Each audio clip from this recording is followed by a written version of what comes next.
In today's episode, we'll be learning how to connect with the green personality. So, we'll learn how to identify greens and how to speak to greens in the green language.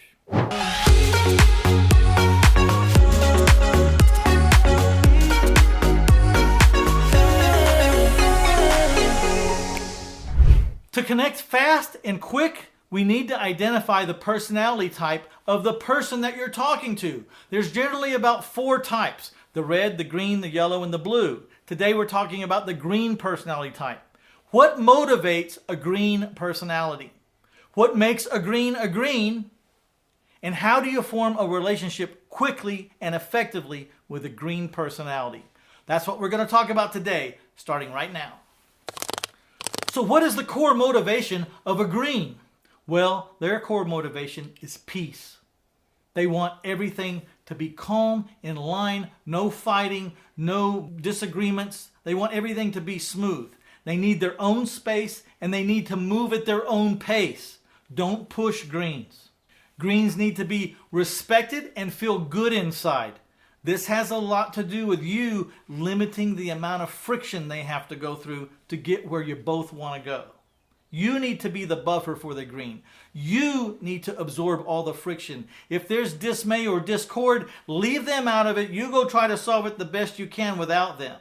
The less you involve greens in confrontation, the better off you'll be. So what do greens want? Greens want to withhold their insecurities.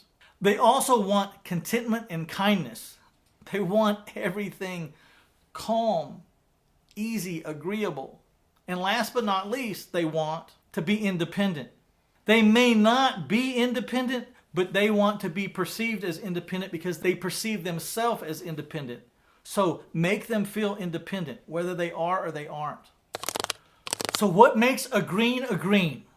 Well, greens see things objectively and clearly. And they are a person who will listen without judgment. Greens are adaptable and calm under pressure. You don't want to get a green riled up. Once a green gets riled up, the answer is no to everything and probably your deal is dead. You got to keep them calm and everything smooth. And it has to feel natural. Greens also accept diversity and always make other people feel comfortable. No matter what their culture, no matter where they're from, no matter what the situation, they always make people feel comfortable. Greens are good people to be around. You just need to make sure you don't get them into the fray. Above all, greens are kind. Now, before we get to how to form a relationship with a green personality, let's take a little time here and pause and ask yourself this question, please. Do you really like what we're doing here? And is it worthy of sharing out there to the other people in the world who don't even know we exist? If the answer to those 2 questions are yes, then please hit that like button, go ahead and smash that share button, and let the world know what we're up to. There is a lot of people that need this kind of content, could really use this content. They just don't know we exist. So please hit the like and share button. And of course, if you haven't subscribed, please hit the subscribe button. So as we close out this segment, let's talk about how do you form a strong and effective relationship with a green personality, and how do you do it quickly? The number 1 thing is be kind to them. Number 2, let's keep everything smooth and make every situation just feel like it's naturally happening. You want to be logical, clear, and firm with greens. You may even have to take the assumptive with them. Just move in as like, of course we're going to sign these papers now. Don't worry, don't ask. Just move the papers, hand them the pen, and take the assumptive. Assume they're going to close. Assume they're going to sign. Assume they're going to say yes. There'll be times you'll have to provide some boundaries. Don't let them get out of bounds. But you have to do this with patience and above all, be gentle. You'll also need to be simple. Dumb everything down. Break it into its easiest and simplest components. You'll also want to be open and open to their individuality. Don't be too formal with greens. Be casual, informal, and relaxed.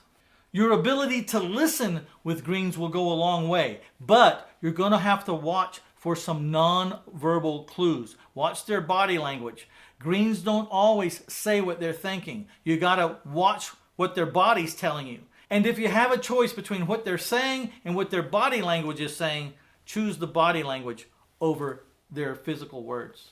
I guess the most important thing to me to emphasize about greens is don't get them involved in conflict. If you're dealing with a buyer or a seller or a title agent and you need to go confront them about something, don't even explain to the green what the conflict is, what the problem is, and that you're going to go handle it. Just go handle it. Don't even let them be privy to the fact that there's a bump in the road somewhere or that there's a rough spot. Just handle it. Only tell greens about the friction or the rough spot or the bump in the road when you have to. 9 times out of 10, you can handle all this stuff by yourself. I once had an investor that was green. This investor would loan me money. He was a private money lender for me. And I knew he was green. And one day, the house that he loaned me money on burned down the night on the day that I bought it. So I went to the foreclosure, I bought it with this private lender's money, and that night, the people that were getting foreclosed on burned the house down. I didn't have time to get insurance. I bought the house. I was going to get insurance the next day. House burned down that night. I didn't even tell my green private lender about it because it would have freaked him out. Even though I was going to pay for it, I was going to handle it, I wasn't going to make his problems or my mistake his problem. I owed the man the money, cut and dried. And so I did just that. I didn't tell him anything until years later. One day he said, "Mitch, have you ever had any problems?" I said, "Yeah, I've had plenty of problems." He said, "You never seem like you have any problems. Like, has any of your houses ever burned down or anything?" And I said, "Yeah, I've had a house burned down. One of my houses was a house that you loaned me money on." And he, true to a green, freaked out. "One of my houses burned down? Which one? Which one?" I said, No, Doc. It was like 10 years ago. Calm down. Don't worry. He goes, "I had a house burned down 10 years ago?" And I said, "Yeah." He goes, "Well, what happened? What happened? How come you didn't tell me?" I said, "Well, it was none of your business. You know, your business was to loan money and get paid. That's where your business starts and that's where your business ends." And it's a good thing I didn't tell the poor doctor about the house burning down, because even though everything was going to work out fine for him, he would have freaked out.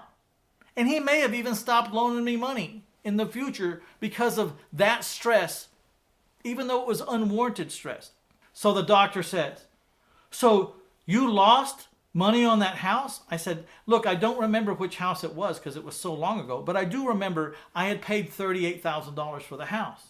And the doc said, "So you lost $38,000? I said, "No, I sold the lot without the house for $25,000 and I owner financed it. So I really only lost about $13,000, of which I just took my lumps, Doc. I wrote a check and I paid you off when it was time to pay you off. Yeah, I lost $13,000 that month, but I had other good things happen that month."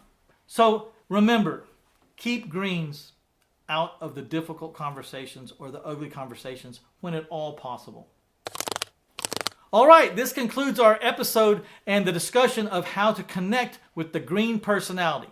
For those of y'all who have stuck around, I would like to reward you with a free chapter from my book, My Life in 1,000 Houses, Failing Forward to Financial Freedom.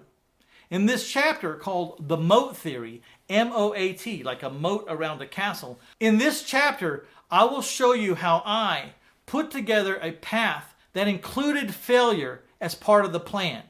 The goal was, how do I go forward with failure as part of the plan, but not go under, not sink and drown and die? So that's what the moat theory is all about. So to get that chapter, all you have to do is go to 1000houses.com/moat, M-O-A-T, or click on this link right here and it'll take you there directly. I'd like to thank all of y'all for joining in, and I'd love for you to follow me right on over to the next episode.